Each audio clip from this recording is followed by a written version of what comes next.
This morning, we've been showing you a paranormal researcher from Ghost and Nat searching our KDKA TV studios for any signs of ghostly visits. Maybe Bill Burns?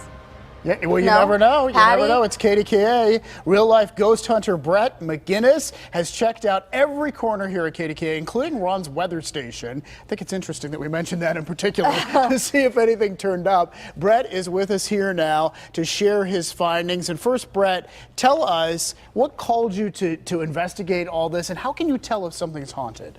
Well, I've always been interested in paranormal activity and ghosts and things like that since I've been a young kid, and it's just always been an interest of mine. And then whenever the TV shows started to come out, I would watch those, and they really interested me. Then in 2007, I did my first paranormal investigation, and in 2010, I had the awesome opportunity to be a cast member on a sci-fi channel television series called Ghost Hunters Academy. So, is it something that you're born with, that you can pick up on something? Because my daughter freaks me out all the time. It seems like she's talking to somebody in her house. Yeah.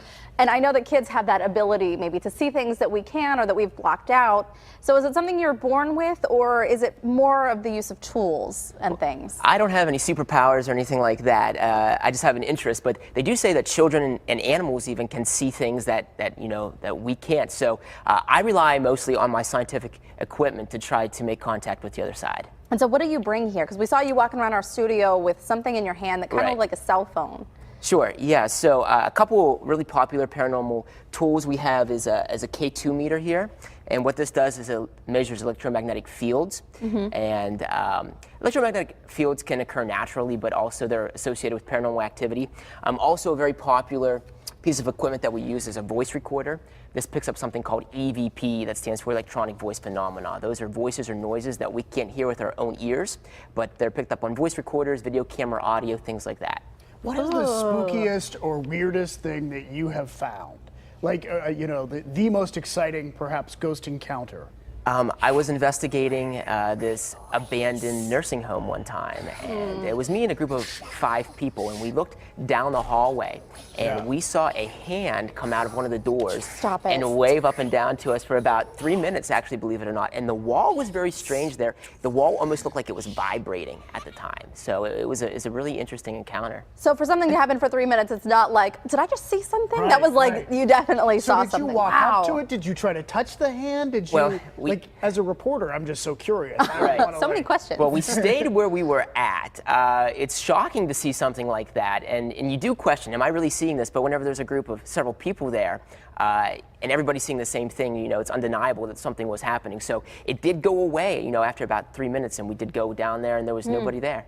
So we think of things like an old nursing home, a cemetery, an old jail, things like that as being haunted, but are they with us, everywhere, like in our homes? I mean, have you found them in unusual places? Oh, they definitely, they're everywhere, Started out before we had the business where we took people ghost hunting. We would go out to people's homes and businesses that were experiencing paranormal activity, and these people are usually pretty frightened.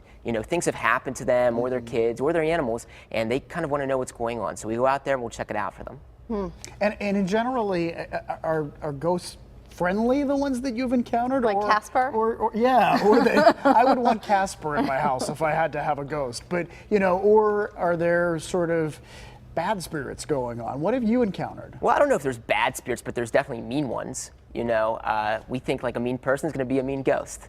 So most of them are friendly, though. People are always worried about things attaching to them and that type of stuff. And in doing this for over 10 years, I've never seen that personally. I've never had anything follow me home from a haunted building or anything like that. But so mean people equals mean ghost. Nice person usually equals a nice ghost. Well, that's something just tickled my face, and I'm sure it was just. It has to be wondering. Should we get this out? Okay, yeah, get it out. Let's see. I don't know. We're getting a little fluctuation there, but it could be from your microphone. Okay. There's a lot of electric here. So you did walk around our studio. Did you find anything? Nothing yet, but I think it requires maybe a little bit of a longer investigation. Yeah, we have some legends here. So I've heard, Yeah, you never know. You never know. Including the Renaissance, where you have your show coming up. Yeah, we have several events coming up. Oh, Fairmont, sorry. I know, Renaissance, you're Renaissance, right. okay, good. We have several events coming up. And the Renaissance is one that's not sold out yet, and that's Friday, November 2nd. Okay, and good. you can actually do a real ghost hunt there with us. So you're with a real paranormal investigator. We'll take you around, use our equipment, and see what we can find. And that building has such a history, too. Right. So I'm sure it'll be very interesting. Yeah, real interesting history. Very cool. Thank you so much for joining us this morning. It's fascinating. I have so many questions. Come join Brett on his next ghost hunt with Ghost and N'at Paranormal Adventures.